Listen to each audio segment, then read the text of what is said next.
from the Greenheck Ice Arena. It's game 2 of the Marathon Cup semifinals. DC Everest, the Evergreens, and the East Merrill squad, members of the Wisconsin Valley Conference with Steve Miller. I'm George Hirsch, and right now they're introducing the lineups for the two squads. For the Evergreens, one we want to check out is who the goalie is here, and it happens to be number 30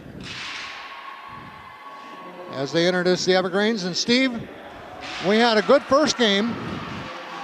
West over Mosinee 4-1, and the winner of this game will take them on, them being West, on Saturday evening, and we'll have both those games then as well on Wausau Air Access Media. The Evergreens in the white, I guess you'd call it home white jerseys, with gold helmets, green pants, and Merrill East Merrill. You'll hear me say it both ways. Gotta be right. And looking at the rosters for East Merrill, they have probably more seniors this year than we've seen, certainly in their initial year last year. They have a host of seniors. We don't have anything delineated by who attends East High School during the day and who attends Merrill. But they've changed their name up a little bit, George. They are now Wausau East Merrill United Blue Jacks, and maybe that explains why we don't see they're working what school. toward that. Yes, and so a couple changes that are of note. There is a brand new coaching staff for Wausau East Merrill, and so the head coach is now Chris Marlowe. His assistants are Kyle Swan and Tib Wagonar. And with that, we don't get any more introductions now. We're off and running here in the first period. All right, the Evergreens defending the goal where we are at ice level. The goalie, Jared Kazmersik. And just like that, Everest has scored. We're getting our bearings here down in the corner of the ice rink. Treader broke the puck up the middle, and we're going to listen carefully. And folks, we don't have the best acoustics here, so suffice it to say, Everest is up 1-0 on a break by Treader, and let's find out who got the goal. I'll listen for that. That was 17 seconds in, Steve.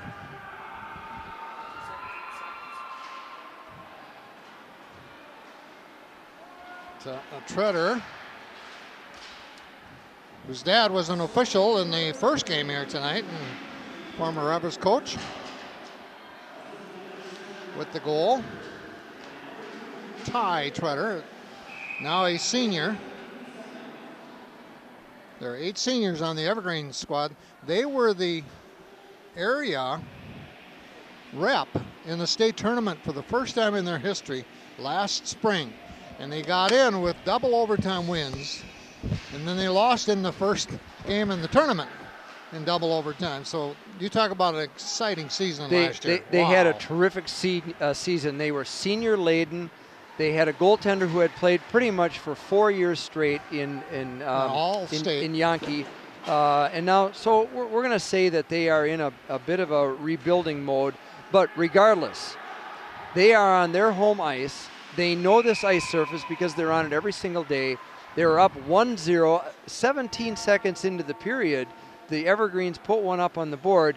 And again, because of the acoustics, we know there was a goal. We also know that there are 2 assists, but we just can't hear it. And we're going to get you that after the end of the first period before we start up with the second. But in the second game of this year's 2018 Marathon Cup, Everest is up 1-0, and we're only just a little over a minute into the contest. Well, right now, there was a shot on goal by Reed Hoyen, a sophomore for the United Blue Jacks of Easton Merrill. They're one of the many hockey co-ops in the state of Wisconsin, and it seems every year they add more and more. And what that means, more kids playing ball, playing hockey. Well, exactly. And so, we've seen the advent of the co-op teams.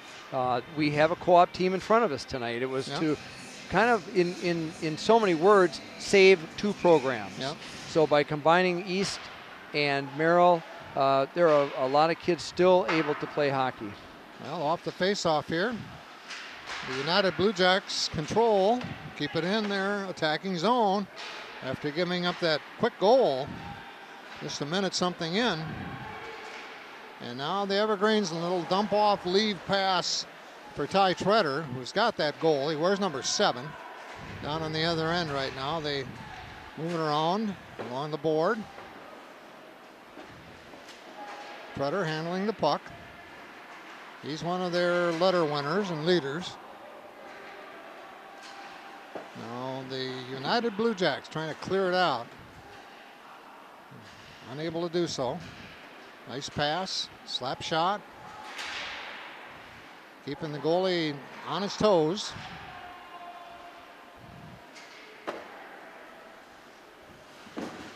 McCorkle. Caleb McCorkle in the net for United Blue Jacks. So if someone were to argue home ice advantage tonight will go to the Evergreens. And like I had mentioned earlier, they're on this ice for practice. They're on this ice for home games. And so we really have 3 visitors tonight because Everest is in their home rink. And probably one of the premier ice facilities on a school campus in Wisconsin. The only one that I know of that rivals this would be University of School of Milwaukee, right, where they walk out the back door of the school and they're at their rink. Yeah. Here, you don't even have to go outside, George. You can stay in. You can go into school at 7:30 in the morning and never leave and go out at 7:30 at night. Yeah. It's an amazing facility that the Green Hacks helped put together for Talk about something that's community. used. Yeah. Their community ed program here in the Everest School District is second to none.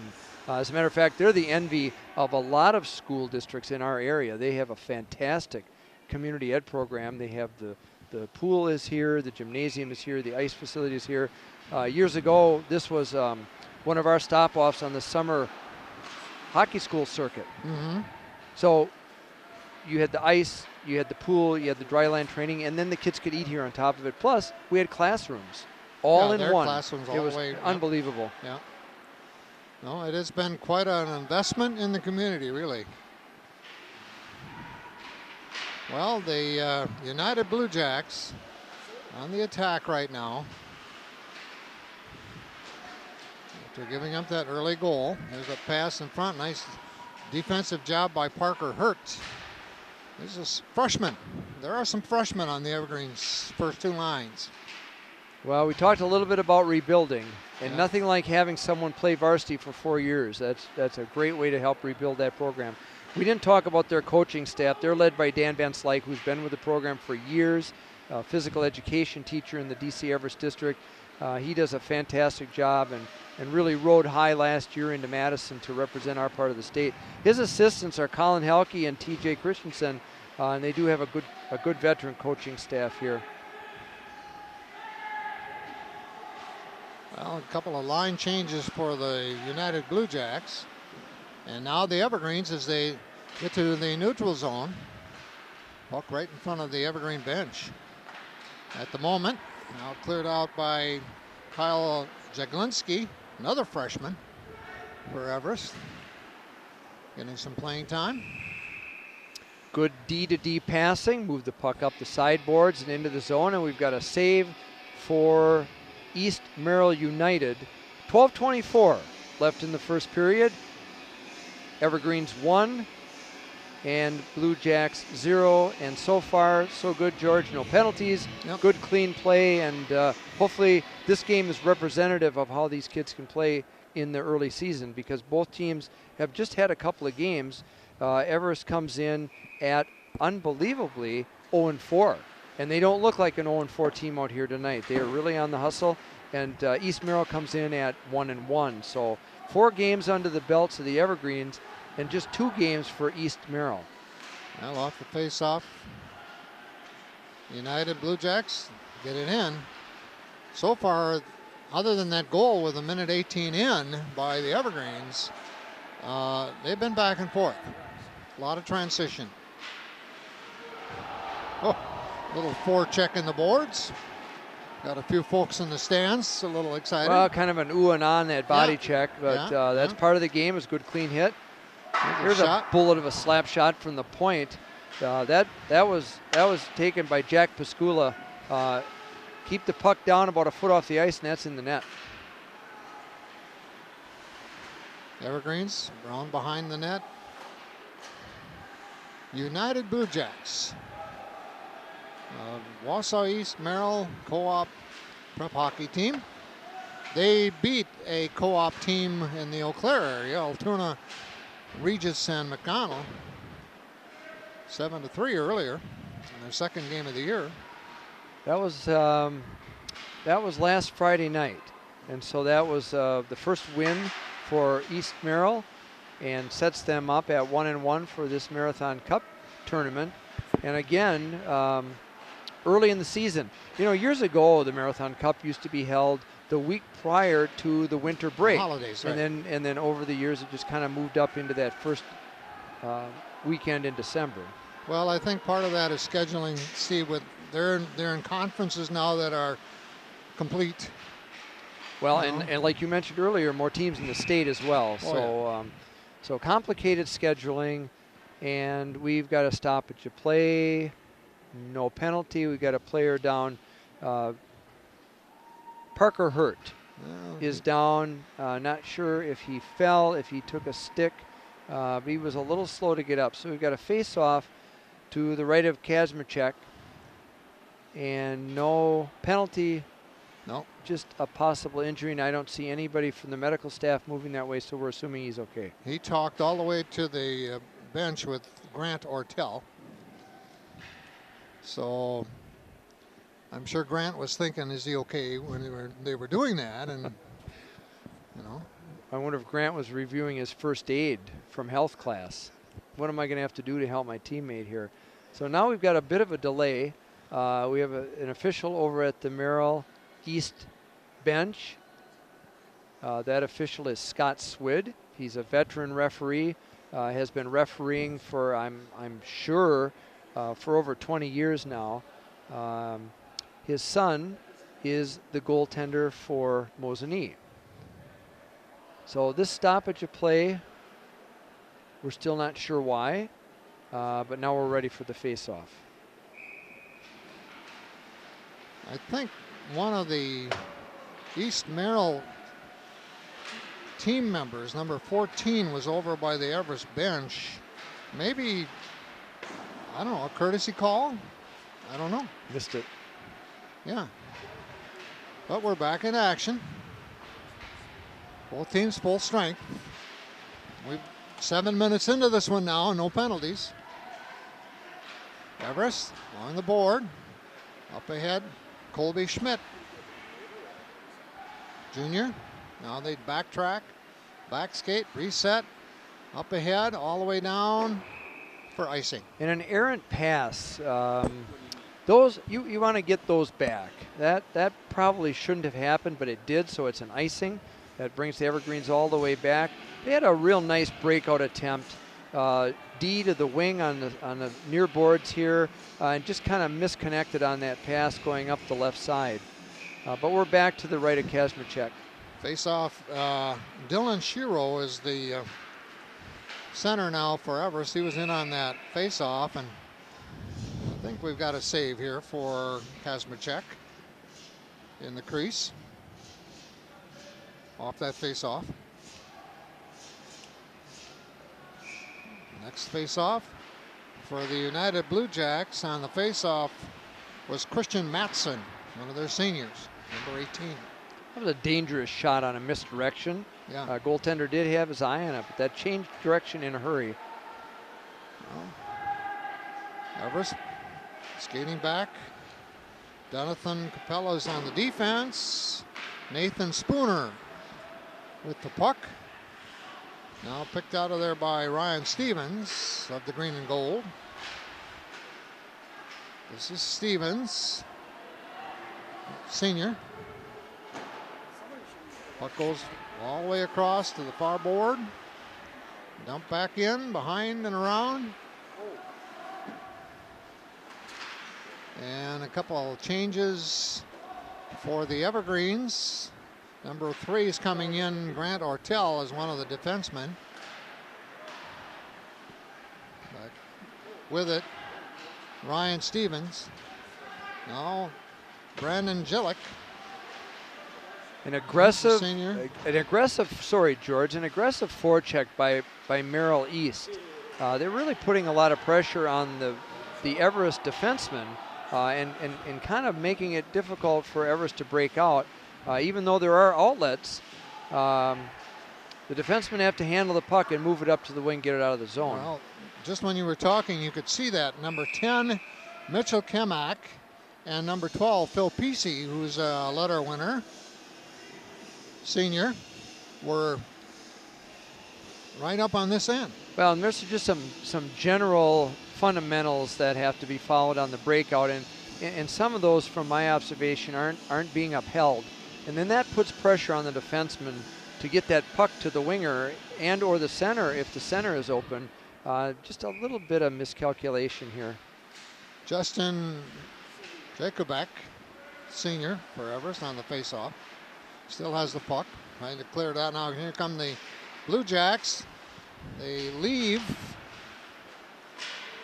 for teammate Mitchell Kemak, but a little bit soft, so he wasn't able to do anything with it. Out in front, oh, wow, nice save. Golden opportunity for East Merrill. Oh. Holy man, that was their best opportunity tonight right there, George. Beautiful job of setting it up, and a man wide open in the slot. Yeah. Yep.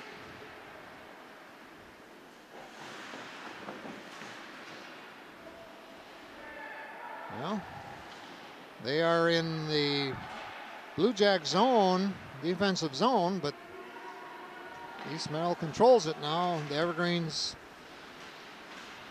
push it back in.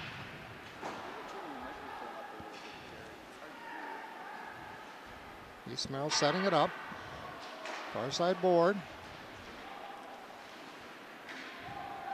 This is we were at 7 minutes left, so we played 10. In this first period, Steve, this is a very different game than the first one.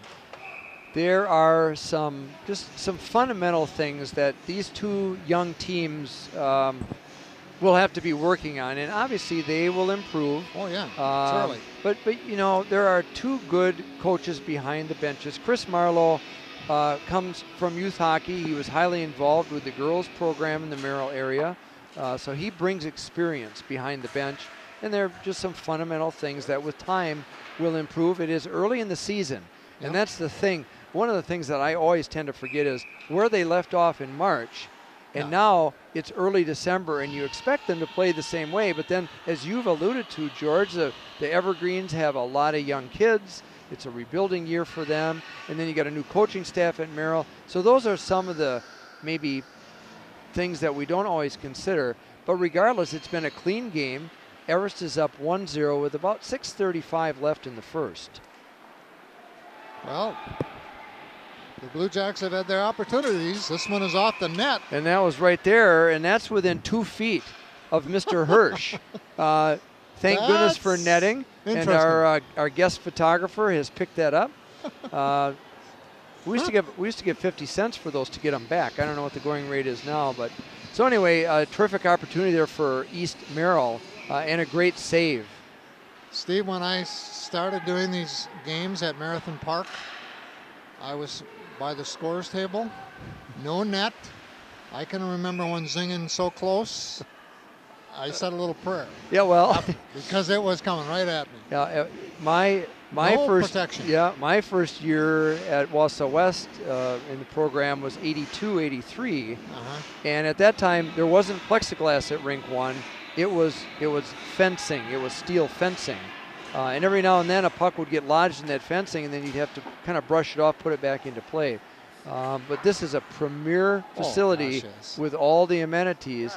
And even for the minor officials, they're protected by plexiglass. So if you want to seek some refuge, you got to stay behind the plexiglass, which we are. That one just happened to sneak down behind the net, but it's okay. Just drop to the floor.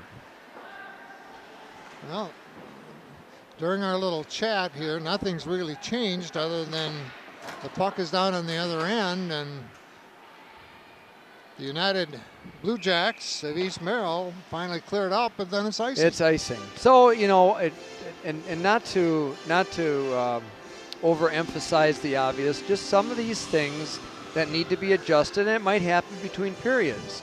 Go to the whiteboard with the marker and just draw up what we need to do tonight to have an effective breakout and to bring the puck into our offensive zone. Well, there's talk about a breakout. Here we go.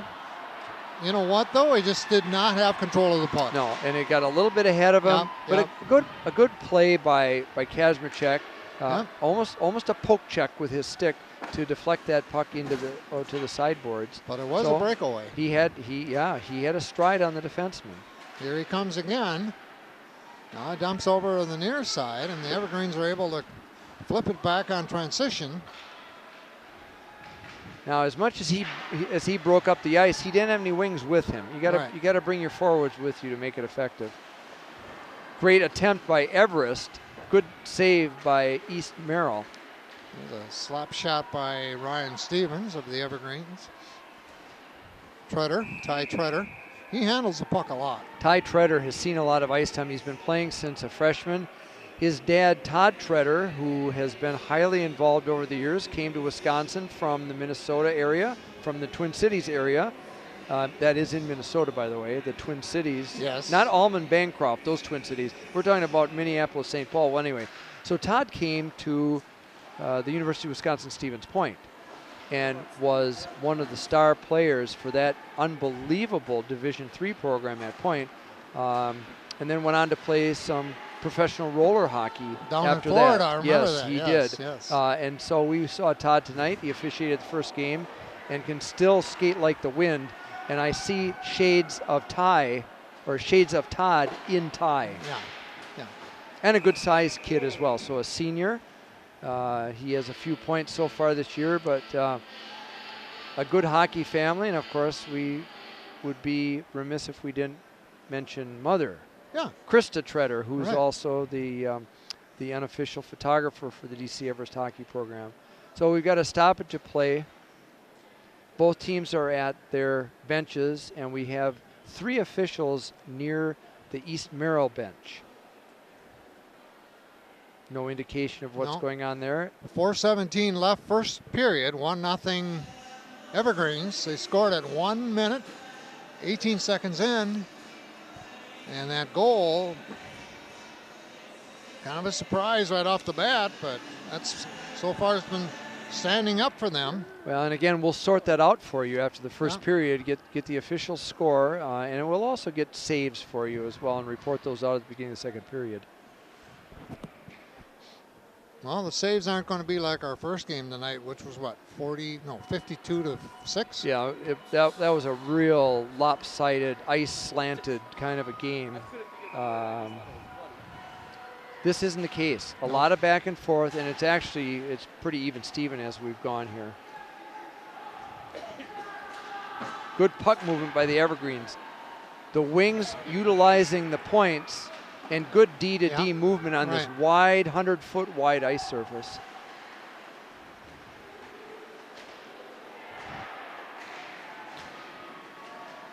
Well, that one gets all the way through to the board on the near side.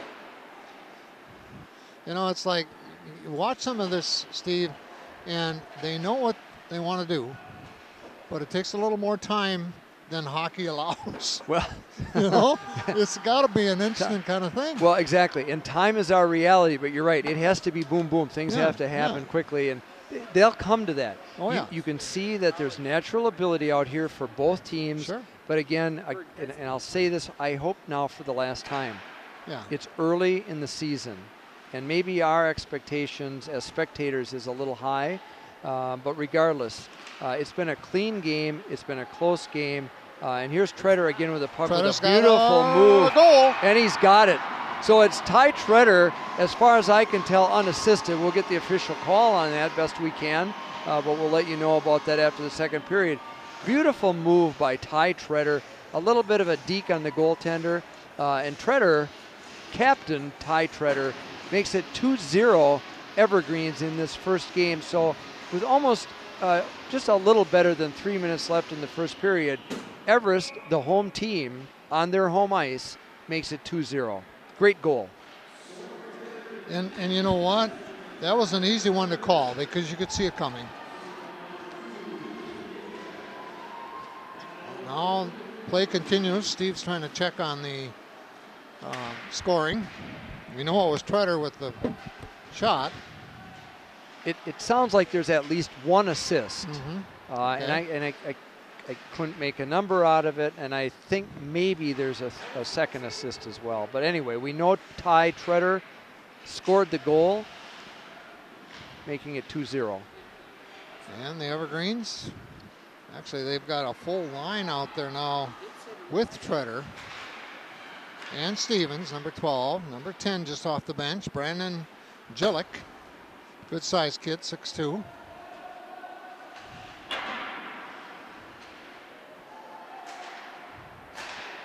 There's another shot, slapped aside by the goalie. Stick, just flipped the stick off. You know, it's 2-0, but East Merrill's had opportunities. They just haven't capitalized. Well, their forecheck has kind of disappeared here. They're almost playing as if they're a man short. They're backing into the zone. They're not on the attack. They let the Evergreens bring it right up the ice that time. I noticed that too. It's time to make some adjustments here because, like you said, they're capable and they've had opportunities. But now it's almost like, and I hate to say this because it is high school hockey, they've gone into kind of a defensive shell.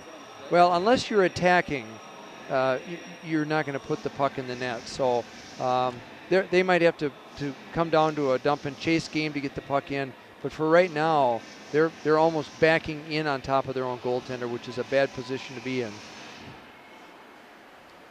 Well, the next time they're on the attack, we will probably comment on where they are and when Everest has it behind their own net. All right, because so it's obvious. Well, yeah, and they were able to break it out now. They moved it through neutral ice, but now to turnover, and then Everest comes back the other way. Everest looking for their first win of this young season. They're 0-4, but they have been in a couple of competitions. You know, they haven't been brushed aside, but they are young. A couple of freshmen on your first line. Right. Well, and that's playing a lot, or first, second line. Yeah, and that that is truly a blessing for the future to have freshmen skating a regular shift. In terms of scoring, coming into this game, Ty Treader had 4 points, and actually Ben Peliquin had 5. Now, we've not heard his name yet tonight, but Ty has at least a couple of points tonight, and so he's the team leader. And Kazmierczak has a save percentage of almost 80%, .792 to be exact. Mm-hmm. Yeah, I haven't seen number 9 Peliquin out there. Maybe he's not playing. I think that they are a couple of players short, with some coming back soon. But regardless, you have to play with who you have. Right. And Ty Treader has filled in. Shot right in front of the net. Good defensive. Out. Boy, nice job defensively. Good defensive coverage there by Parker Hurt. Yeah, number 4. Now we've got a stoppage of play offside. 12 seconds left in the period.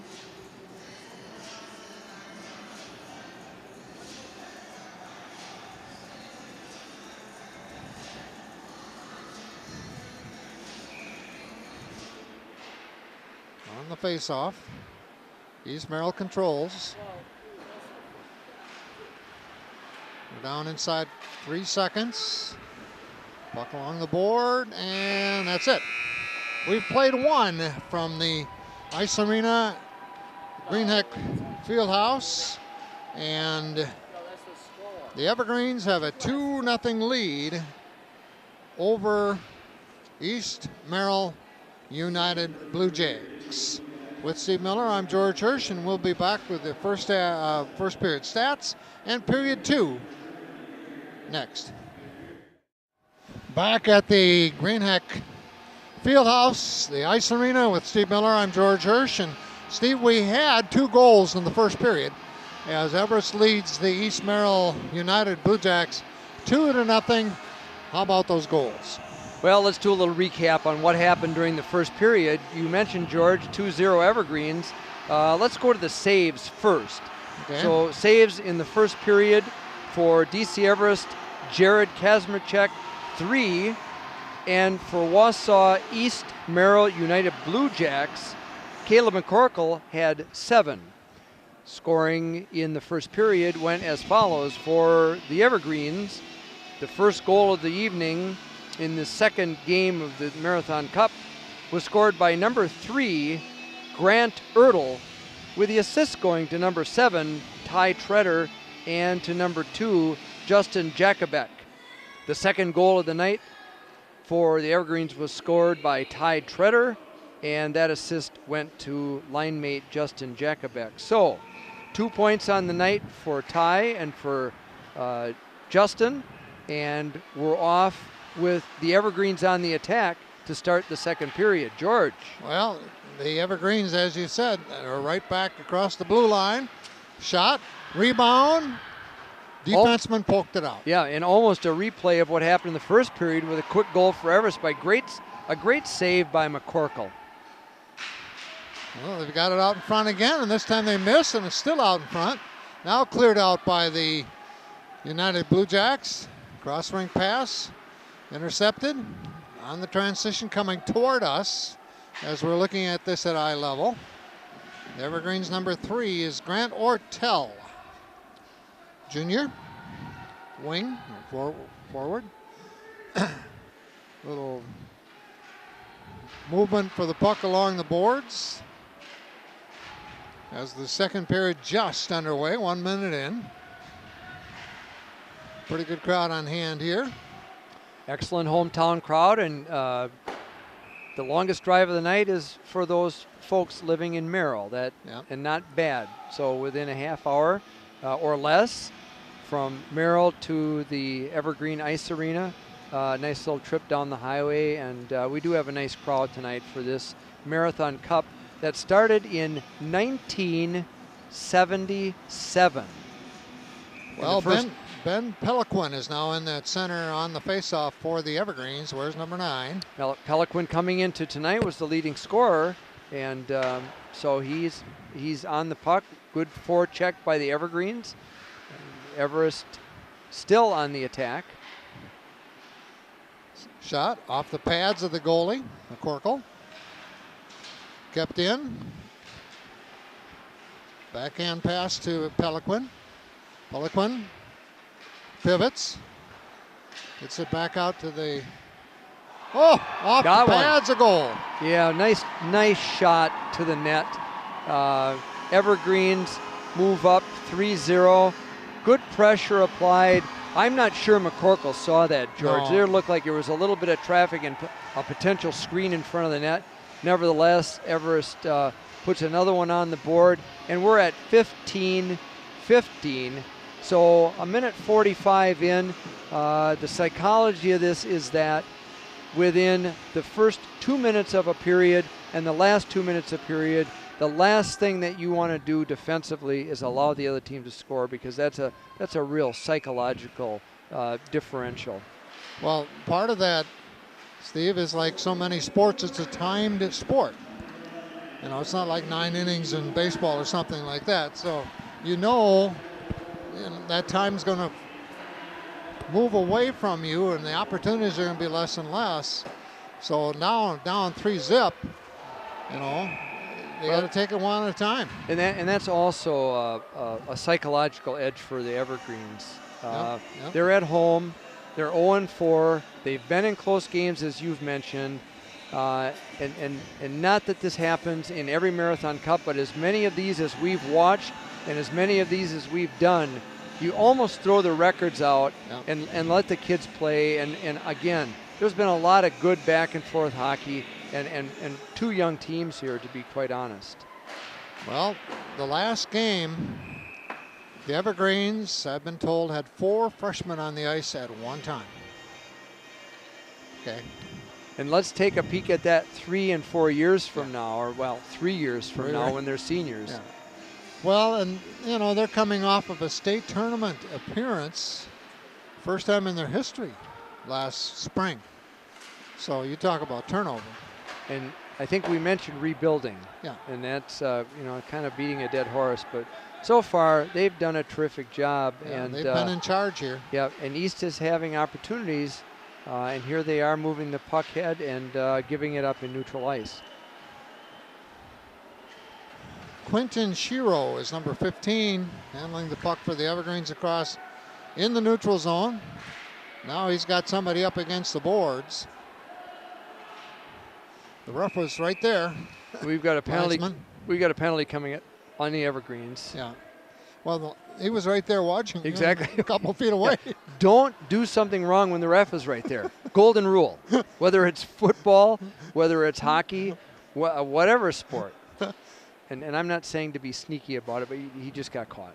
So so now East Merrill goes on the power play, and so that's their first one of the night. Quentin Shiro's in the box, penalty box for the Evergreens. Power play, United Blue Jacks. Let's see what they can do. Number one, you got to set it up, right? Yes. Okay. Which they've done. Yeah. Oh, here's a save, a reflection. Almost. An excellent effort. An excellent effort by East Merrill. They got the puck into the zone. The puck was in the zone. They got it set up, moved it around a little bit. They got that foursome, that box of Evers to move, and then put the puck on the net, and a good save by Kazmachek. Christian Matson on the faceoff for the United Blue Jacks, now cleared out by the Evergreens. They'll use up some time. Checking the boards, number 3, Grant Ortel. Back to retrieve for the United Blue Jacks, Brendan Root, one of their seniors. Dumps it in. Far corner. Behind the net. All the way across. Well, they double team the puck. And now a little reflection, not a rebound, so East Merrill able to keep it in. On the power play, there's a D-to-D pass and a shot. And a good job of using this wide ice surface too, George. That's excellent. Get that Evergreen box to move a little bit. Yeah. Well, they still have 40 seconds in the penalty. Boy, would that be a shot in the arm for East Merrill if they could score. Exactly, and right there was a rebound to be had, and Evergreens cleared it all the way down. Well, and that's going to use up time, and now we're down to 20 seconds left in the penalty. And here's a steal, and the goal, McCorkle. Saves it. Whoa. He saves it, but it still trickled in and stayed right in the crease area. Luckily, there wasn't anybody from Evers bearing down, or I think that could have been tucked away. But McCorkle got a glove on it. It is a save, and so the face-off with about 13 seconds left in the penalty is to the right of McCorkle. And the United Blue Jacks handle it, get it up in the neutral zone. The Evergreens stop it there, and that takes care of the penalty. So now we're at full strength. Both teams, 12 minutes left, second period. 3-0 Evergreens over the East Merrill Co-op. East Merrill and the Evergreens, members of the Wisconsin Valley Conference. The other Merrill sports are in the Great Northern. East sports in the Valley, football, and from year to year, you figure it out. That's a good point. And you know, it wasn't too long ago that the WIA was taking a look at some realignment, especially in football. And I know that East had petitioned to leave the Wisconsin Valley Conference due to the enrollment at East High. They went independent for a year, and that is a program that's also in a rebuilding phase right now. But I think they made some real progress this year. Yes, they did. Back to retrieve. Number 15 is Quentin Shiro. Cross rink behind the net to James Paulicki. So Joseph Boutin and Paulicki, the defenseman for the United Blue Jacks. So we have a penalty. It's Merrill Blue Jack for sure. Well, number 23 is up on the board. We've got the referees are in a conference.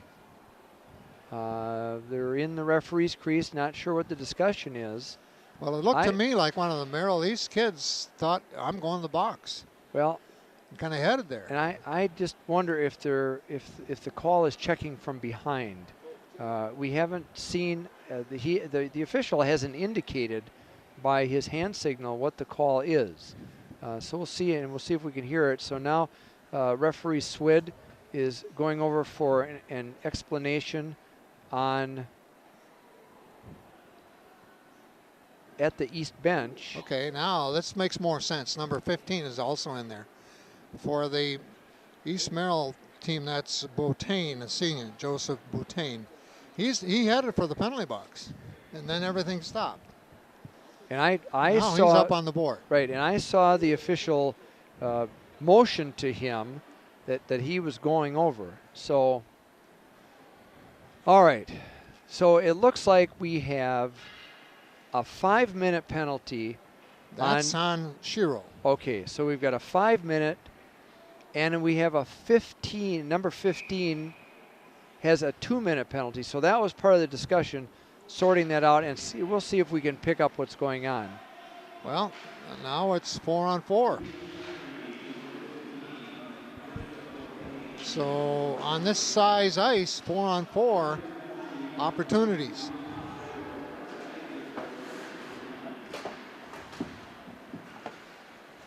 Six minutes into this second period, and already Everest has scored a couple of goals. So you mentioned 4-on-4. It's a big, big ice surface with a lot of room to roam. And so we'll see this even strength play if Merrill East can put one on the board. They've had a couple of opportunities, and now they control the puck in the Evergreens end. Shot from the slot. Well, they keep it in behind the net. Everest trying to get it out of their zone. Oh, a nice back check and steal, and now a shot from the slot. That's an easy save for the goalie, though, from that distance and full sight on the puck. Greg Levinsky, a junior, and a whistle. Levinsky sent her on the horn. So now let's see if we can explain a little bit what's happened here. So there was a 5-minute penalty and a 2-minute penalty that happened at the same time. Right. So obviously, when the 2-minute penalty on the East Merrill team expires, that now puts, expires, so then they will have a 3-minute power play. Right. Which is a little different because unless you get that 5 and 2, you don't get the 3. You would get a 2.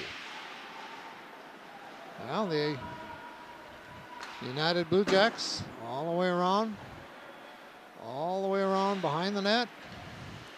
Taken away, cleared out by Shiro. Oh, Shiro's in the box. It's down on the other end.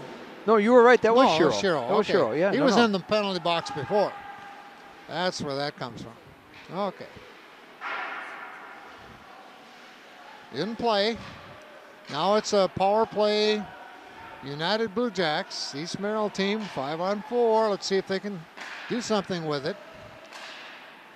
Now it's dumped back by the Evergreens. They were slow to get their 5th skater out there. They had an advantage that they could have taken there. Yeah. They were slow out of the box, which, again, You gotta dust this stuff off at the beginning of the season and be alert that if you want to hang around that blue line as you come out of your own box, get him the pass, and he's in on the Everest goalie all by himself.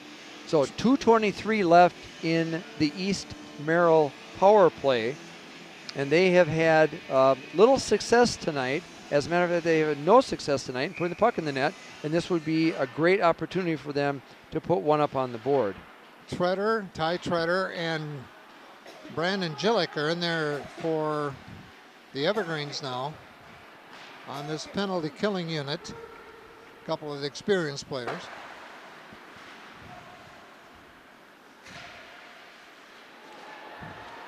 There's a breakaway. Let's see if the defenseman can get there. No, but McCorkle off the chest. Little rebound, but no damage as his teammate picks it up. A good shot, a good save. Yep. Merrill East comes back on the attack, takes the zone, and now works it around. Oh, they set it up. Okay, we'll see what they can do now. Round of the horn to the far side, and actually nobody there to take it. Defenseman out of position. You got to divide the ice in half. A defenseman's got to be along the boards in the middle of the ice, and then the opposite, middle of the ice, to shift the defenseman over. He was out of position, lost the puck. Well, they've got it back now. Now they try to set it across, and it does. It goes side to side, and the Evergreens are able to clear it out. We've got a minute left, well, a minute 5 left in the penalty now, out of that extra 3 minutes they had, and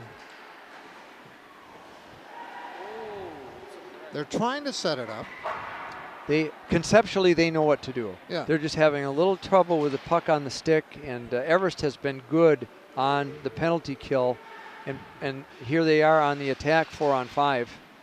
Oh, off the pad, another Good shot save. on goal. Excellent save by McCorkle. Sent up along the boards. We're under 7 minutes left in the second period.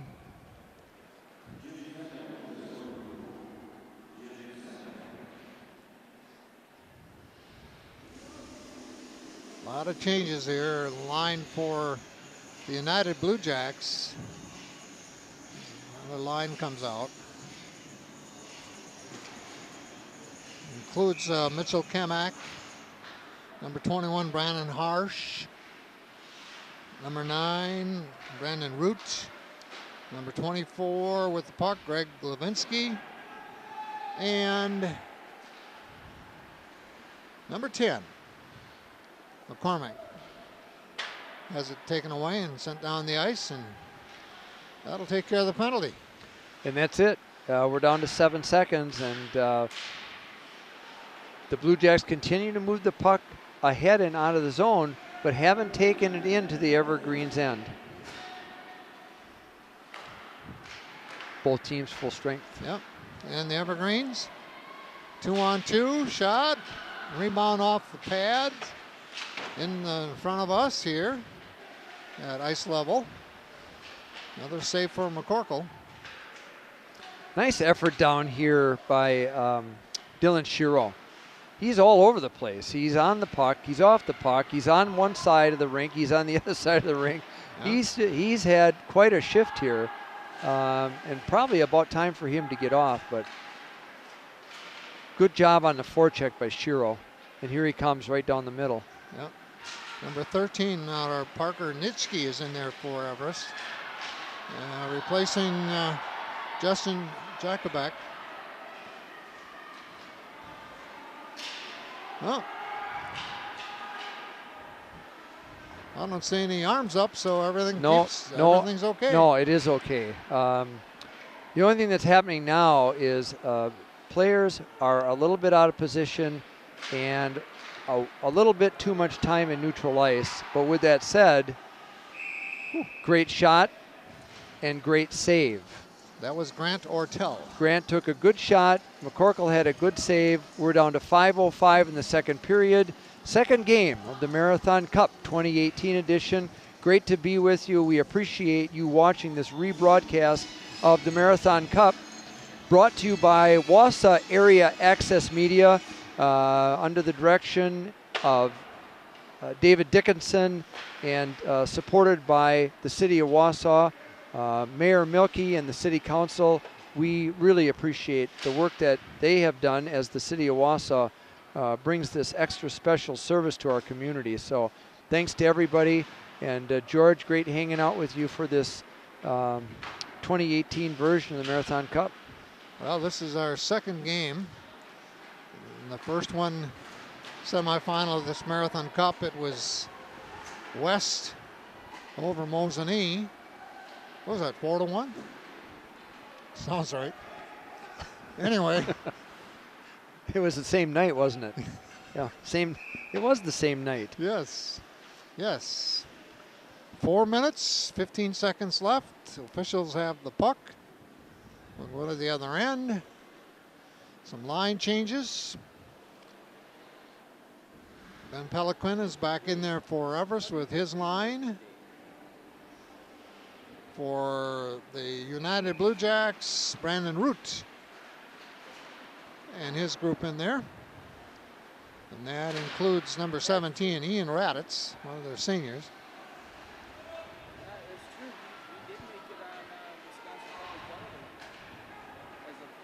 Evergreens finally get it to the neutral zone.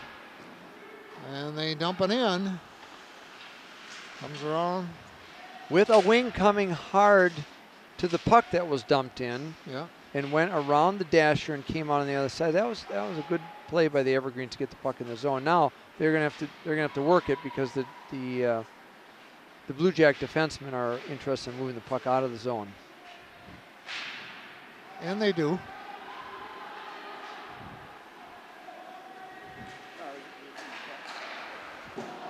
Oh, the goalie Great goes down. attempt. Wow. That's probably one of their best combinations of the night for the Blue Jacks. Yes. Great job, great work.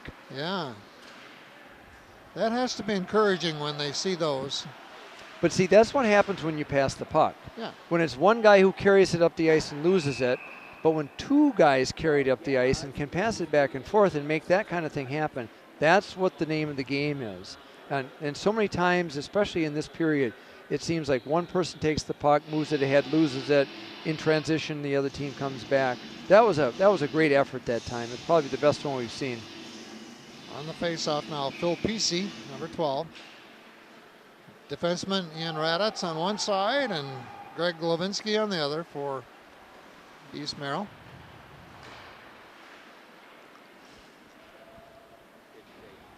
Goalie watches it go to the base.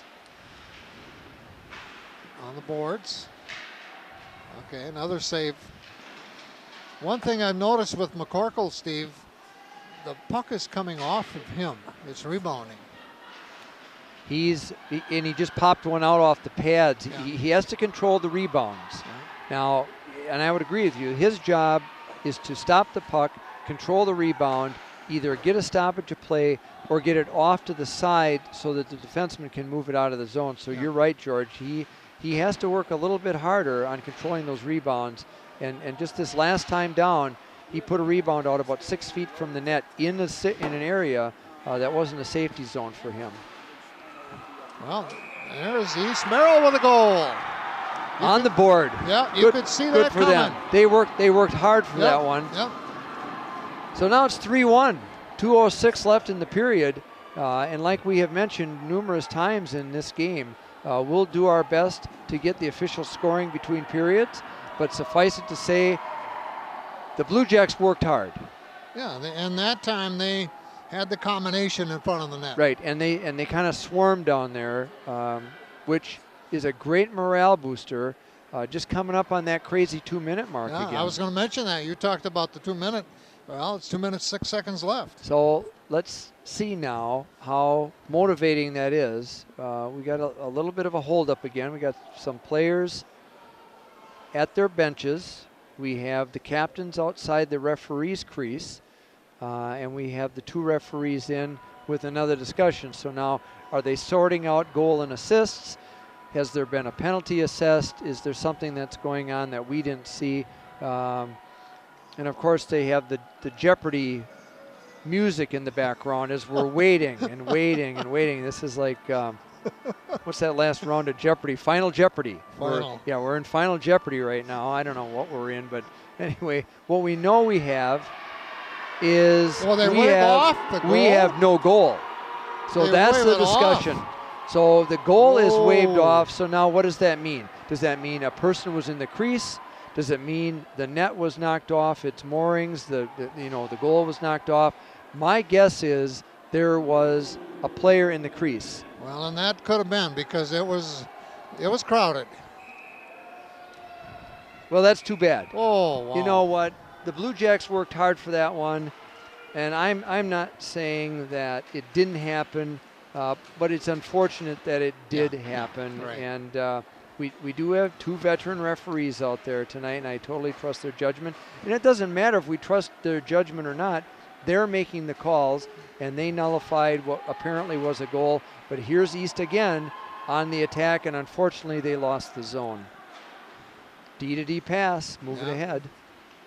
Glavinsky dumps it. Well, we're at a minute and a half left in the period now. Well, let's see who's the faster skater. Trying to clear it out is Jack Piscula, Jr. for the United Blue Jacks of Merrill East. Off the boards. Staying in. Oh, nice job. Excellent puck control and save. A terrific glove by McCorkle. That was a bullet heading for the top shelf, and he gloved that thing with all the confidence that he could and just stood up now and kind of said, hey, I just stoned you. You didn't put the puck in the upper corner like you thought you were going to. So now we're coming down to the minute mark in the second period.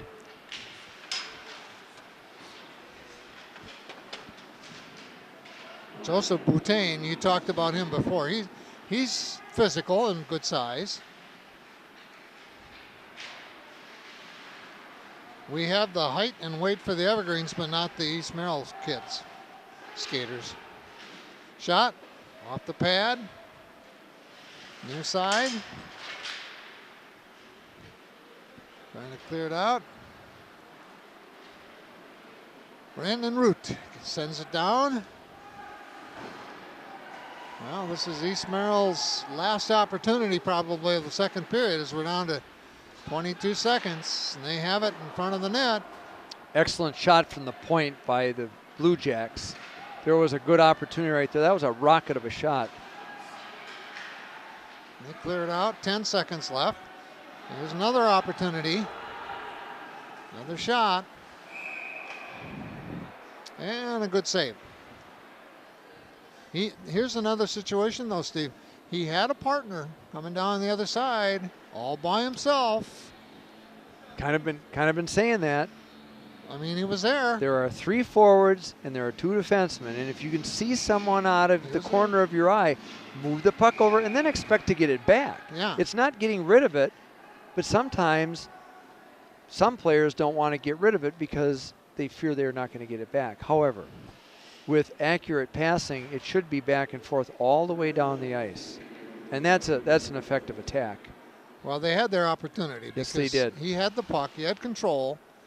He tried the slap shot, and his partner on the other side was in better position. Well, and they all know what to do. Oh, sure. Whether they've been coached or it's just intuition. So that's the end of the second period. Evergreens 3, Blue Jack 0, Game 2 of Marathon Cup.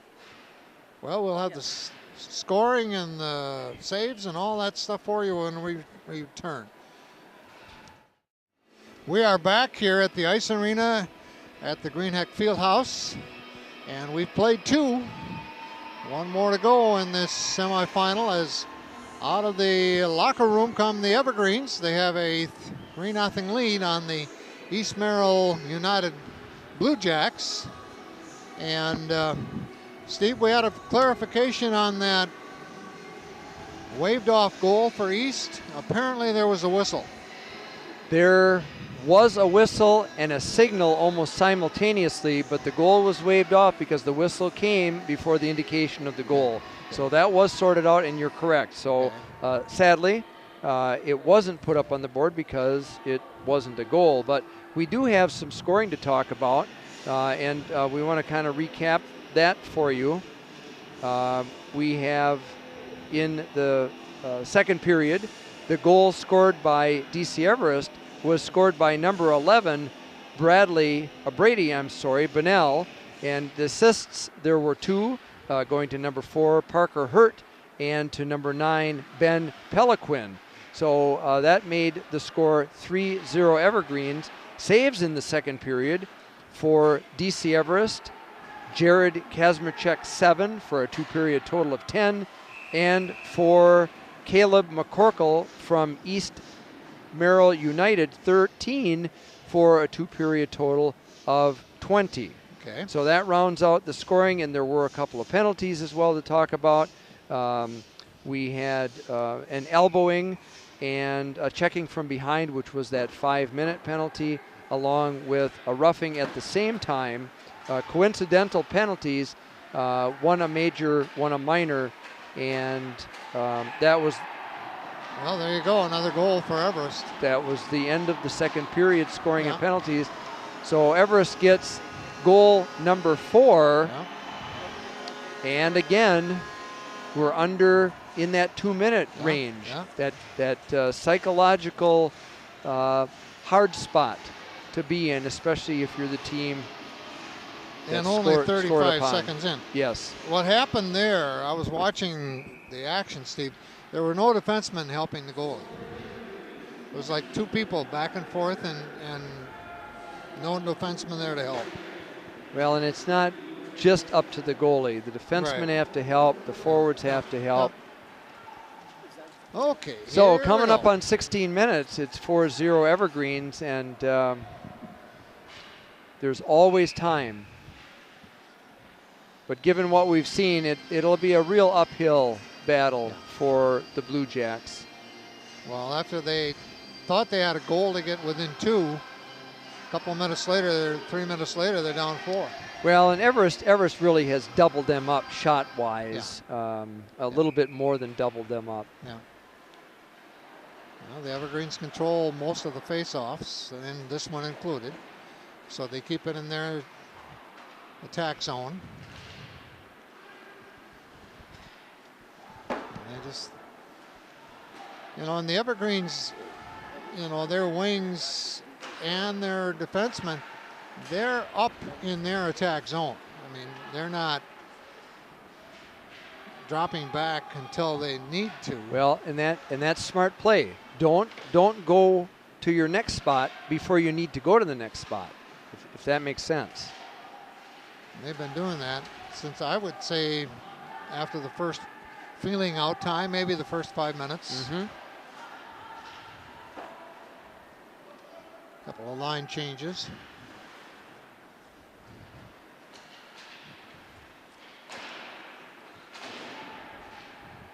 We're at eye level here behind one end of the rink. So when they have it down on the other end, there's a goal. How about that? Well, just like that, Jack Piscula, interestingly, one of their defensemen on the rush brings the puck into the zone. And now, 14:52 left in the third period, the Blue Jacks are on the board. There's always time. You have to play all 17 minutes of each period. There's always time. Until there isn't any time. Well, yeah. Thank you. Do you think I'm Mr. Obvious? I missed that one. No. But what we did miss, though, because we're talking here, is that Piscula got the goal, and the assists we will attempt again. And if I can hear, then we're going to get those to you. But Blue Jacks on the board. Well, that makes it more interesting, that's for sure. On the tag now, the Evergreens, Grant Ortel wears number 3. He's handling the puck behind the net down on the other end. Now a little bit of a tangle along the boards for control. Yeah, but he's upstairs right now. And it's finally cleared out by the Evergreens and dumped back in by Blake Raditz for the United Blue Jacks. Wrap around. Tell you, we've had some goals here in these 2 games. 4-1 the final in the first one. 4-1 right now in this one. Nice opportunity by Treader. Yep. Good wrist shot, a little high and wide, but again, the puck back on the net, and another save by McCorkle. 13:52, it's 4-1, as you just mentioned, George, and we're happy to bring you this rebroadcast of the 2018 Marathon Cup. All the technology, all the funding provided by Wausau Area Access Media. It's a good crew. And yeah, it's good fun here at the ice arena at Greenheck Fieldhouse.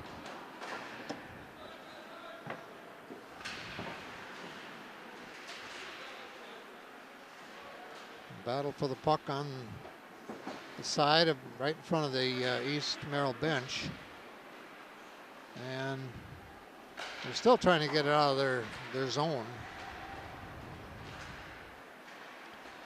That's Pelicans number 9. Pelican sends it near side.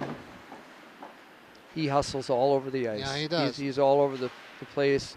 A good job on the forecheck. Brady Bonnell, who has a goal here tonight, also out there involved. Another save, McCorkle.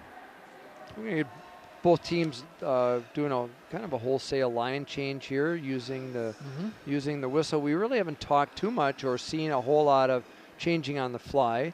In other words, if you're tired and the play still continues, you get to your box, you hop off, somebody else hops on. But this time we've got both teams changing both lines. We saw more of that in the first game than on the fly than this one. Yeah, and so when there are stoppages of play like we've had, that gives the teams opportunity to do that, and there have been a lot of pucks that have been frozen for the whistle, and then teams change up.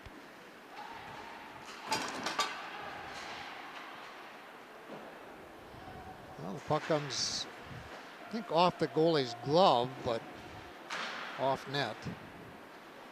So the Evergreens in their white home jerseys, Parker Nutschke is one of their freshmen. They have 6 freshmen on the varsity.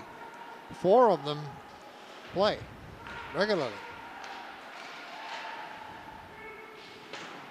Now, East Merrill finally dumps it down, but it's controlled by the defenseman for the Evergreens.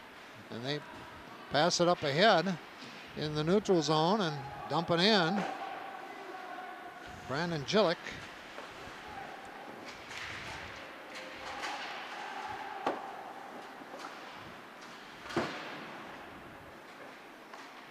After that last goal, and that was an East Merrill goal, Everest has pretty much controlled it. I don't know if that woke them up or if they decided, okay, that's enough. Well, I think maybe a little bit of both. Yeah. To be honest with you, they were maybe a little complacent with a 3-0 lead, and all of a sudden it's 4-0, and now it's 4-1. So, let's get back to playing the game and skating and passing the puck. And they not getting it out of their zone, but they have control of it. And there's a shot and a goal. And a nice wrister from the slot. Put the puck on the net, and let's see if it drops. That was a good effort. Kind of skated it in, took the wrist shot. Corkle went down, and now we've got 5-1. Things are kind of going to blow wide open, I think, here with about 11:18 left in the third period. Well, another goal for Everest, and a real good effort and a good shot. Well, it was like he pivoted, and I don't think McCorkle was ready for that. No, I don't think he was either, George, to be honest with you, because he was a little bit back in the net, and there was I could see plenty of netting behind him, meaning he's too far back in. Well, here come the Evergreens again, right down the middle. Peliquin to teammate, another save, a little pressure.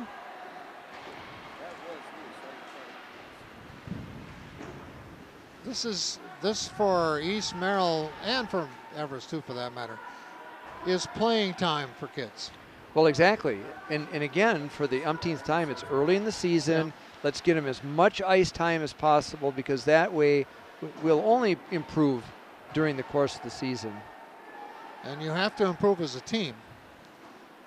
Well, and then Everest is playing without 3 of their players on top of it. So, you get the whole crew back together next week or whenever these players who are out become eligible, and then keep working. Every day you work at it every day, and improvement will be noted. We've seen some things happen tonight that have improved during the course of this game alone. Well, there was a whiff. Haven't seen one of those tonight. No. Sadly.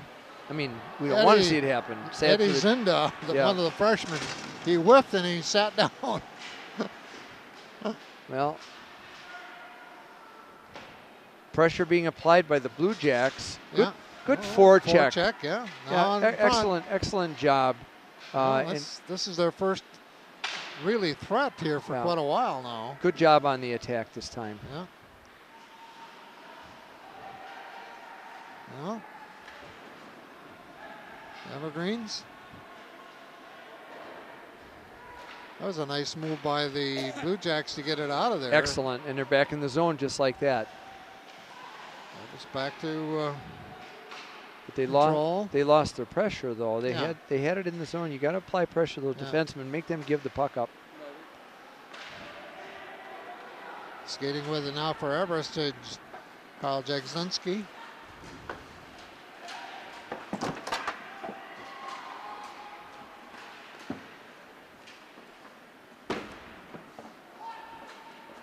Peter Hurt is number 4 involved. 23 for Everest. Dylan Shiro. Now the Blue Jacks, United Blue Jacks, bring it down to our end where we get a better look. That didn't last very long though, because it was a kind of a 2-on-4 actually.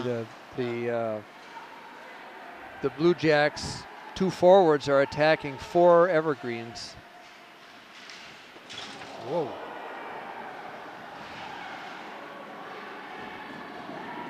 He's hurt. That was a terrific collision. Yeah, they got to tend to him. Jack Paskula and Parker Netsky had a horrendous 2-car crack up here behind the net. Well, the thing is, we watched it. It's right here. They were all balanced. And I think what saved number 13, Parker Nitsky, is his helmet. Well, yeah, and because he hit the board. And he's up. And there's not only an assistant coach out on the ice, but also we have a representative from Sport and Spine. Right. They donate their services to every game. And Brett has been here for years and years and years. And the hours that the Sport and Spine has donated to the area teams is phenomenal. And I know that other agencies, it happens to be Sport and Spine's night here tonight. Right. But he's off. He appears to be okay. And no one's tending to him now. So I think it's okay. I think it was more of a little bit of a shock. Yeah, well, that was a heck of a collision, man. It was, and it takes a little time to adjust. Make sure you're okay and all that good stuff. But he's off and he's over there. He didn't go in for anything else other than line up with his teammates. Well, we've got 7:45 left in this one. 5-1 Everest over East Merrill United Blue Jacks.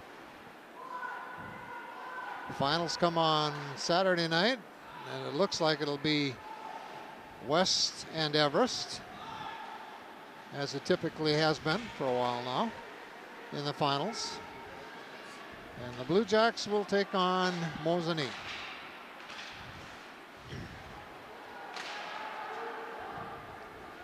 So in other words, none of your humor would sit well with the I think one of the features of hockey, Steve, that a lot of young athletes enjoy. Another goal. Another goal for the Evergreens. Wow. Bang, bang, and that one was in. Yeah.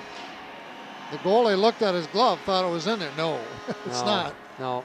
And he's not getting a lot of support at this time. There's no defenseman in front of him. McCorkle really he's kind of been the backbone of the whole thing. Yeah. But the defensemen need to help out, and so do the forwards, and I have a feeling he's not getting that support that he needs right now, and so that puts Everest up 6-1 in what was a 3-0 game, and now it's kind of opened up a little bit. Yeah. As I was saying, I think a lot of young athletes like hockey because when you're playing, it's enjoyable. It's fun. Well, you know? I tell you what, I started doing this when I was 6 years old, and it's still fun at 62 to put the skates on and go buzz around on the ice. And so, yeah, these kids, and you can see it. I mean, you watch them in warm-ups. They're talking with each other. They're having a good time, and then get out and play the game. It's a fantastic game that so many of us love. In our area of the state has really been a hotbed for hockey since the 20s. Nice to pass be honest. Attempt there. It didn't work, but it was a nice try. Yeah, I think it's just fun. And you know, they're going to get some ice time.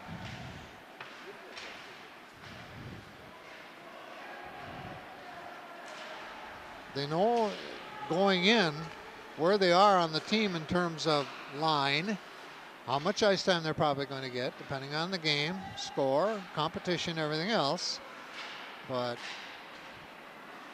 they can still get a kick out of doing some cool things on the ice. And Everest has a deep bench, as does East Merrill. Yeah. So hopefully a lot of kids got ice time tonight, and that's the idea. Oh, nice deke on that one. See if he can get a shot off.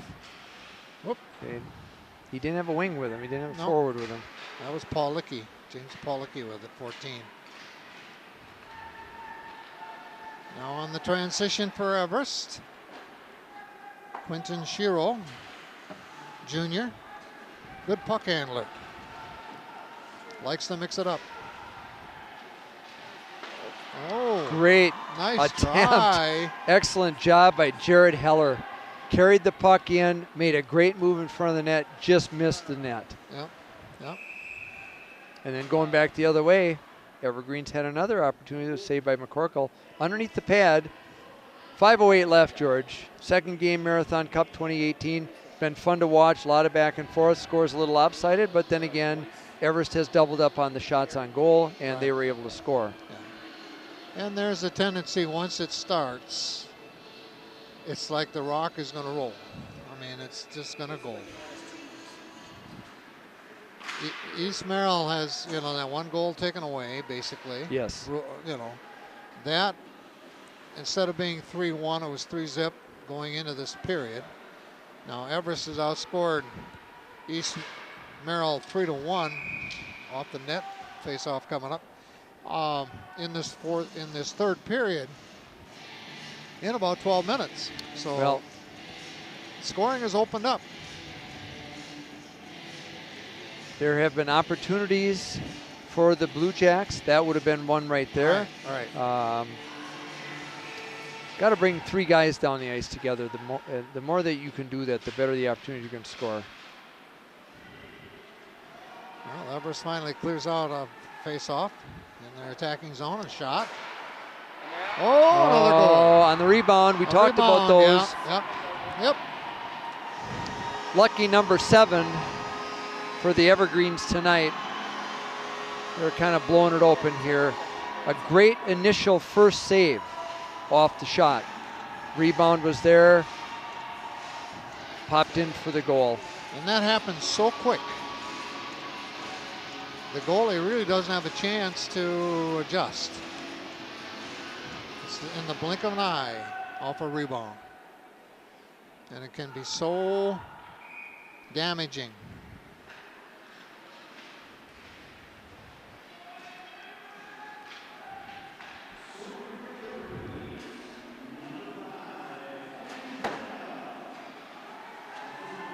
Eddie Zinda with the goal. I heard that.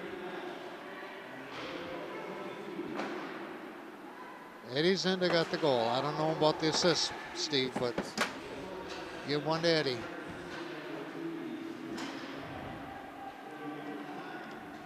That may be Eddie's first goal of his career as an Evergreen. And the reason I think that is because I saw one of the forwards take the puck and throw it to the bench. Give it to him. Well, he's a freshman. So that could be his first goal of his career as an Evergreen.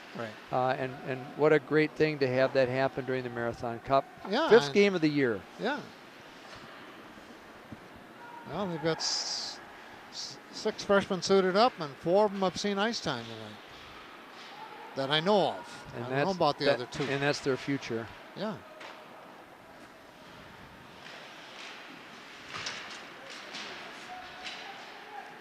Well, East Merrill beat Altoona, Regis, McDonald,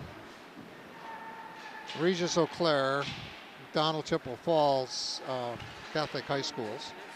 That's a co-op team with Altoona. And of course, Eau Claire Memorial has always had a good program, strong program. Eau Claire North is competitive. So that's a hockey area there too. Yeah, absolutely. The Eau Claire area has been. No. And so yeah, back on November 30th, East beat them 7-4. Yeah. So they've scored some goals on their own too. Yes.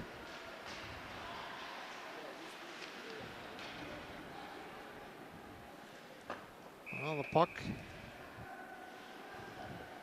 stops. 2:40. Okay, they just know motion, running time. Okay. With a 6-goal lead, Running time. it is running time. So there will be a stoppage on a goal or a stoppage on an injury. Otherwise, the clock runs. And we've got a little over 2 minutes left.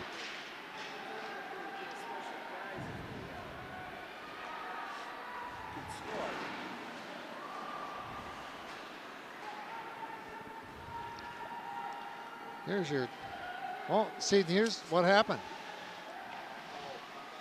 The East Merrill player with the puck was out in front.